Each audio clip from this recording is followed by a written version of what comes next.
प्रधानमंत्री नरेंद्र मोदी और उपराष्ट्रपति जगदीप धनखड़ उनके आसेआ सेहत के आधार पर इस्तीफा देने परैंत उनकी तंदुरुस्ती लिए उन्हें दित्तियां शुभकामनां।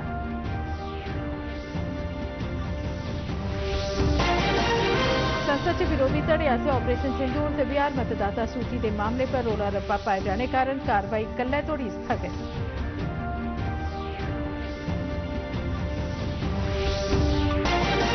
उपराज्यपाल मनोज सिन्हा ने आज आतंकवाद के शिकार परिवारों लिए शुरू किया एक खास वैब पोर्टल।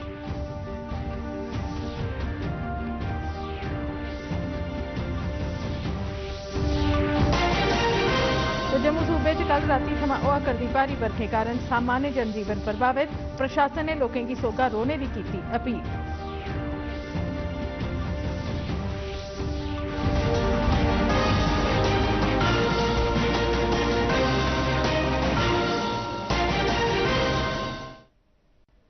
नमस्कार, डीडी काशी थमां प्रसारित होने वाले डोगरी खबरें दे इस बुलेटिन च तुसें सभनें दा स्वागत है। मैं सरबजीत कौर ते हुण पेश न खबरां तफसील कन्नै। उपराष्ट्रपति जगदीप धनखड़ ने अपनी सेहत का हवाला देंदे हुए इस्तीफा देई दित्ता है।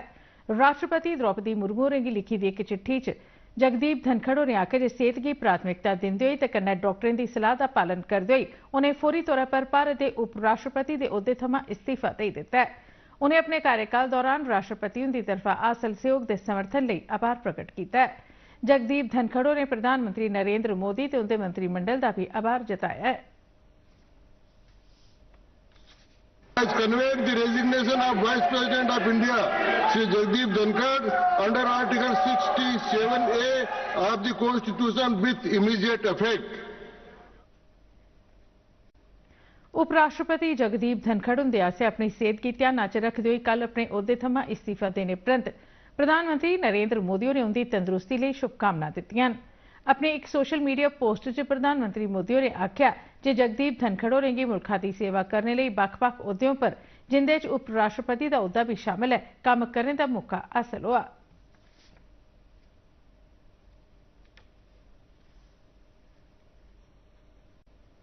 संसद च विरोधी धड़े आसेआ रौला रप्पा पाए जाने कारण लोकसभा ते राज्यसभा दोनें सदनें की कार्रवाई पूरी ध्याड़ी लिए स्थगित कर दी गई। विरोधी पार्टियां सिंदूर अभियान ते बिहार च मतदाता सूचियों की नवें सिरेआ तैयार करने लिए शुरू की गई खास मुहिम के अलावा और कई मामले पर बहस की मांग करा करदियां हियां। संसदीय मामले के मंत्री किरण रिजिजू होरें विरोधी पार्टियों के इस रौले रप्पे की निंदा करते हुए आख्या जे वह बहस नहीं करना चाहदियां। राष्ट्रपति द्रौपदी मुर्मू होरें अज आख्या जे देश ते समाज आस्ते समर्पित जीवन गै जीने का सही रस्ता है। राष्ट्रपति द्रौपदी मुर्मू होरें राष्ट्रपति भवन च 2018 को लेइयै 2021 तोड़ी दे 52वें राष्ट्रपति स्काउट्स ते गाइड पुरस्कार दिंदे होई अपने संबोधन च इयां आख्या। समारोह दौरान भारत स्काउट्स ते स्काउट्स गाइड्स रोवर्स ते रेंजर्स गी उनके अनुशासन समाज सेवा नेतृत्व ते मुल्यवान योगदान आस्ते पुरस्कार ते प्रमाण पत्र भेंट किए गए।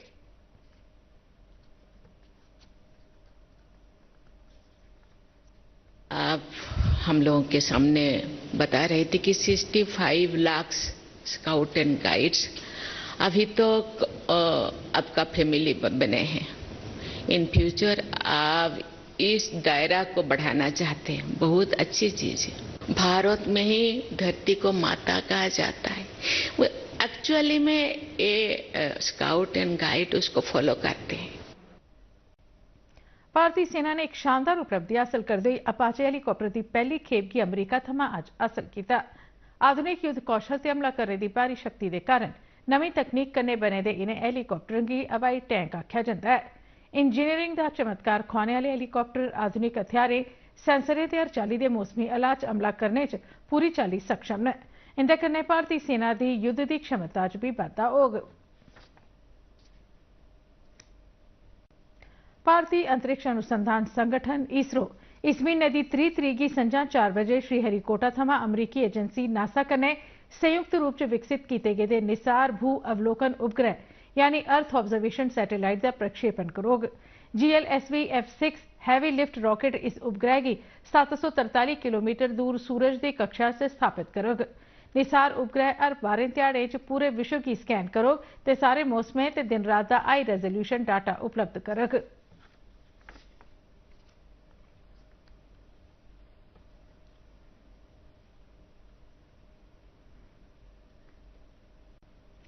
प्रधानमंत्री नरेंद्र मोदी और कल्लै थमां दौं ध्याड़ें दी सरकारी यात्रा उप्पर ब्रिटेन जा करदे न।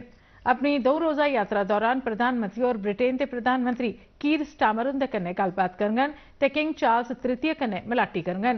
अज्ज दपैह्री नमीं दिल्ली च मीडिया गी संबोधित करदे होई विदेश सचिव विक्रम मिस्री होरें दस्सेआ जे प्रधानमंत्री मोदी होर भारत ते ब्रिटेन दे दिग्गज कारोबारियों कन्नै भी मलाटी करङन।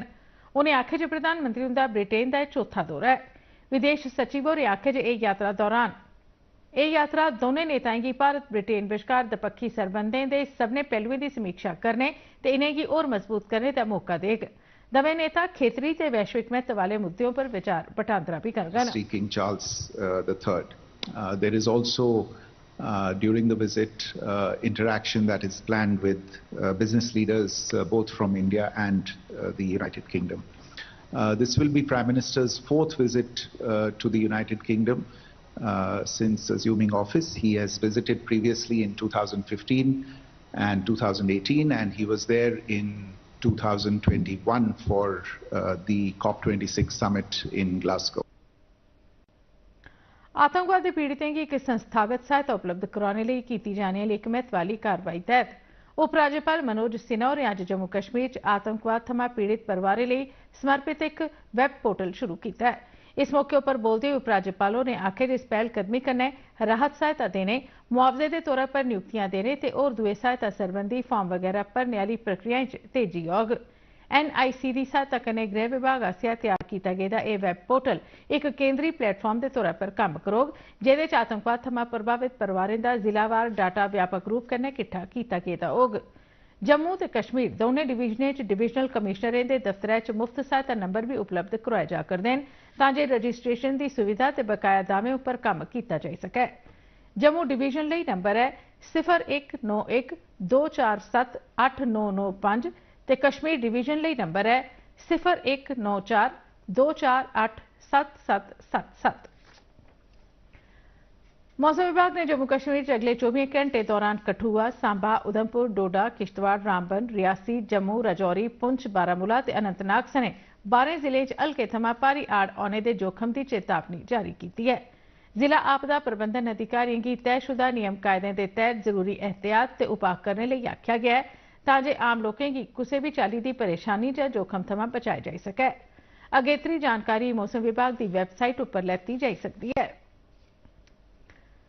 मौसम विभाग आसेआ रामबन जिले च अगले 2 ध्याड़ें दौरान भारी बरखा की भविक्खवाणी के बाद रामबन जिला प्रशासन ने लोकें लिए मौसम संबंधी खास दिशा निर्देश जारी किए हैं। प्रशासन ने लोकें की खबरदार किया जे नदियां नालें च चांचक आड़ आई सकते हैं, पहाड़ी रस्तें ते सड़कें पर पस्सियां पेई सकदियां ते मैदानी इलाकें च पानी किट्ठा हो सकता है, इसलिए वह बिजन कुसै जरूरी कम्म दे बाहर जाने कोला परहेज करन। प्रशासन की तरफा लोकें गी यह भी आख्या गेदा है जो अपने इलाके च होने वाली ऐसी किसी भी किस्म की घटना बारे आपातकाल हैल्पलाइन पर सूचना देन, जेदे नंबर न 01998 295500 ते 01998 266790। राजौरी जिले च होआ करदी भारी बरखें कारण जिले दियां दरहाली ते सक्तो नदियें च पानी की सतह बड़ी मती बधी गई है, जिस करी जिले के कई इलाकें च हाड़ का खतरा पैदा हो गया है। जिला प्रशासन ने एहतियात के तौर पर एक ध्याड़े लिए सभनें सरकारी ते प्राइवेट स्कूलें की बंद करी दिता है।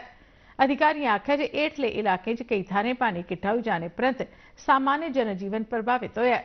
उहां कुसै भी थारा थमां कुसै दे भी हताहत होने जां बड़े पैमाने पर नुकसान की कोई खबर हासिल नहीं हुई है।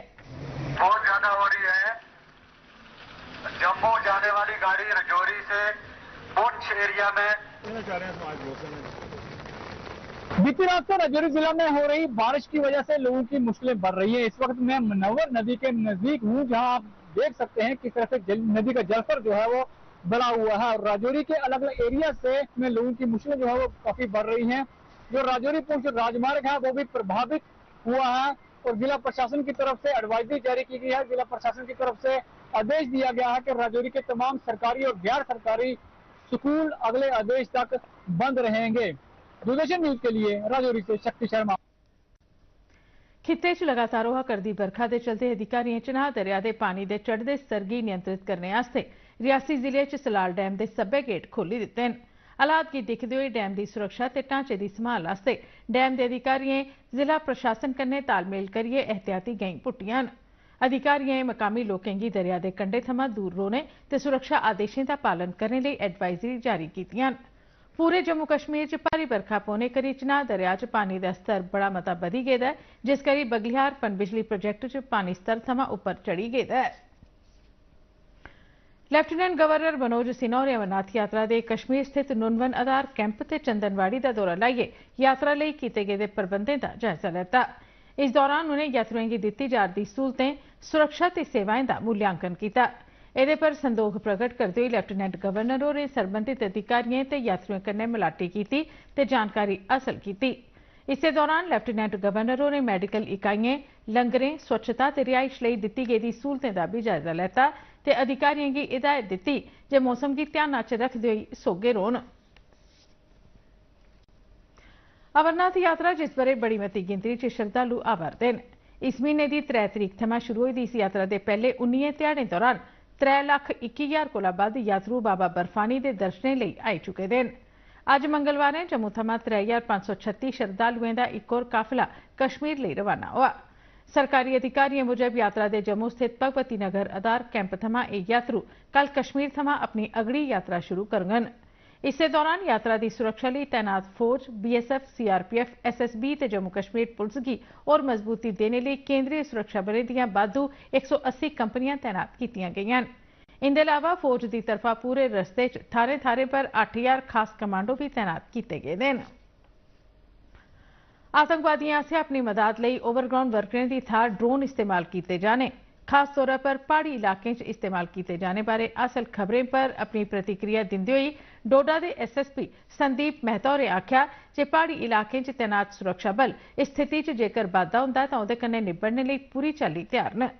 दूरदर्शन समाचार जम्मू कन्नै गलबात करते हुए SSP होरें आख्या जे उच्चे पहाड़े दिएं धारें पर सैलानियों की आमद च होआ करदे बाद्धे ते डोडा जिले च शुरू होने वाली धार्मिक यात्राएं की दिखते हुए उच्चे पहाड़ों पर चौकसी की बधाई दिता गया है। वहाँ टूरिस्ट का फुटफॉल बहुत बढ़ रहा है, लेकिन उसके साथ साथ कई सिक्योरिटी कंसर्न्स भी रहती हैं। तो पुलिस किस तरह से उन सिक्योरिटी कंसर्न्स को एड्रेस कर रही है बाकी सिक्योरिटी एजेंसीज की मदद से।